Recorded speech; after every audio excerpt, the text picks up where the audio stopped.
Merci. Bonjour à tout le monde. Je réponds au nom de M. Mohamed Mamadou Gaddafi.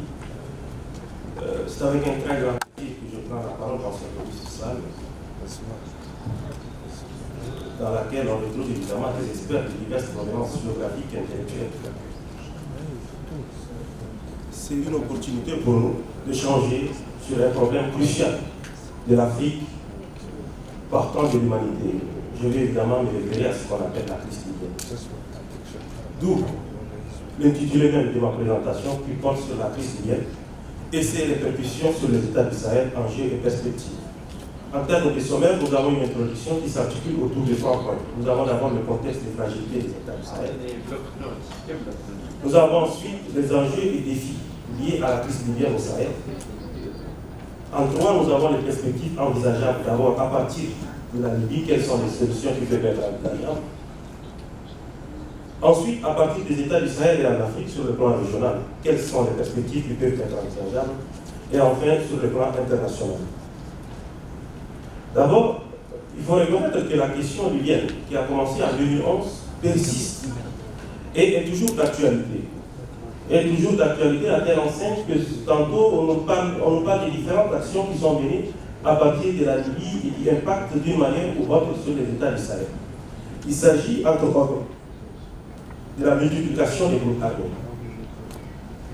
En termes de multiplication des groupes armés, nous n'avons pas seulement des groupes armés qui interviennent au sein de la Libye, mais les intervenants précédents, la précédente intervention, ont démontré qu'il y a des groupes armés qui se forment à partir de la Libye et qui impactent sur les États du Sahel.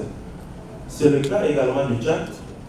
Je pense que vous l'avez tous appris à travers les médias, il y a 2 mois, jour pour jour de cela, un groupe rebelle qui serait à l'approche de la capitale N'Djamena et qui aurait d'une manière ou autre porté atteinte à la vie, non pas à ceux des Tchadiens, mais aussi celui du président de la République du Tchad, Idriss Déby. Ensuite, nous avons également comme problème au niveau de la Libye la prolifération d'armes, munitions et de drogues, qui également d'une manière ou autre, à partir de la Libye, impactent sur les États du Sahel, le Tchad, le Niger, le Mali, etc. Nous avons également comme problème au sein de la Libye l'échec de la transition. Malgré les différentes interventions, malgré les différents agendas sur le plan international, régional, que les initiatives des États ou les médiations, la transition a toujours été vouée à l'échec. Ensuite, nous avons la fragmentation des institutions étatiques compte tenu du problème des groupes armés, compte tenu également de la circulation des armes, compte tenu de l'échec de la transition, il ne peut y avoir la fragmentation des institutions étatiques à partir de la Libye. Ce qui a fait à ce que la Libye soit aujourd'hui un terreau des terroristes. Les terroristes, qu'il s'agisse de Boko Haram, qu'il s'agisse d'AMI, en tout cas c'est juste des appellations, mais en réalité ils ont pratiquement les mêmes modes opératoires.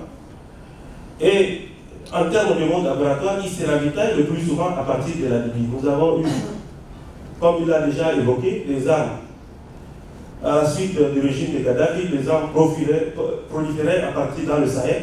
Et ces armes, il figure également des armes qui viennent ou qui nous proviennent à partir de la Libye. Tous ces éléments énumérés qui expliquent le paramètre politico-sécuritaire actuel en Libye ne semblent pas sans impact sur les États du Sahel, qui sont d'ailleurs déjà vulnérables. Les régions du Sahel font face à d'innombrables difficultés, notamment une pauvreté chronique exacerbée par des chocs successifs qui exposent les populations à des crises humanitaires récurrentes, exacerbant leur capacité de résilience et leur vulnérabilité. C'est pourquoi nous avons en termes contextuels, nous avons des pays du Sahel, un pays du Sahel qui est constitué par des États instables et vulnérables, comme vous le voyez sur la carte. Selon l'indice des États en déliquescence, 12 des 20 États qui courent le plus grand risque d'effondrement se trouvent en Afrique. C'est dans ces États fragiles et faillis que se situe une grande partie des conflits, de l'instabilité et des grandes catastrophes humanitaires. La déliquescence de ces États est source d'insécurité humaine, d'anarchie et de conflits armés. Le Sahel s'inscrit dans cette logique. Des régions fragiles en tant que zone grise où l'État brillait par son absence sur certaines parties de son territoire. D'où les impacts en termes de terrorisme encore.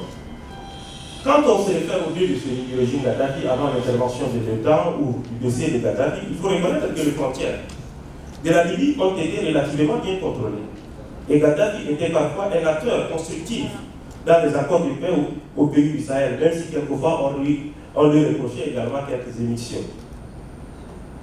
Peut-être plus important encore, comme nous l'avons évoqué, la Libye non seulement avait fait des investissements directs étrangers aux pays voisins du Sahel, mais avait également été une source d'emploi pour les gens de proximité et les pays africains lointains. Vous partez au nord du Tchad, beaucoup ne connaissent pas Yamena, mais ils connaissent Tripoli, ils connaissent Benghazi et autres.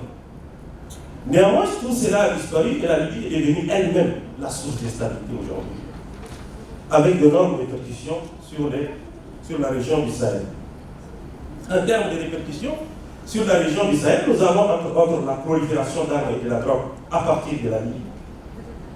L'afflux des groupes terroristes et des groupes armés non terroristes à partir de la Libye, comme je l'avais déjà mentionné, des groupes armés qui opèrent à partir de la Libye et qui se constituent à partir de la Libye et ils tentent d'attaquer certains pays voisins de la Libye, tel le cas de mon pays, le Tchad. La porosité des frontières avec la Libye, des ravitaillements des groupes terroristes qui se ravitaillent d'une manière ou autre à partir de la Libye compte tenu de la libre circulation d'armes et stupéfiants entre autres. L'afflux des rapatriés suite à la crise libyenne dans nos États. Les impacts socio-économiques sur les États et populations du Sahel. Plus de 2 millions de populations du Sahel vivaient avant la crise libyenne en Libye. Et compte tenu de cette crise, ils étaient astreints de rentrer et ça a impacté d'une manière ou autre sur le plan socio-économique des États du Sahel. À cela s'ajoute évidemment la perte de vie humaine, la montée du flux migratoire avec ses conséquences, entre autres l'esclavage, entre autres les risques qu'il encourt au niveau des Méditerranéens, la fragmentation enfin et la multiplication des intervenants en Libye en est également constitutif d'un impact sur la cohésion sociale en Libye.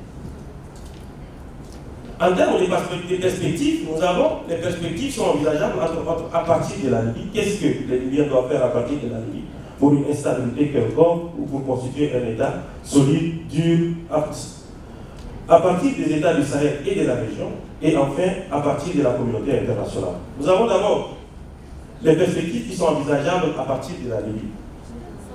Nous proposons de lancer un véritable processus de réconciliation nationale. Toute initiative doit commencer d'abord par la base, avec des mesures efficaces de renforcement des capacités pour ouvrir la voie à l'édification des forces de l'armée et de la police nationale de manière efficace. Nous proposons également de poursuivre les efforts pour créer des institutions et des structures étatiques unifiées, par ce qu'on appellera évidemment le dialogue et les moyens pacifiques, et ce pour éviter une nouvelle fragmentation et partition potentielle du pays.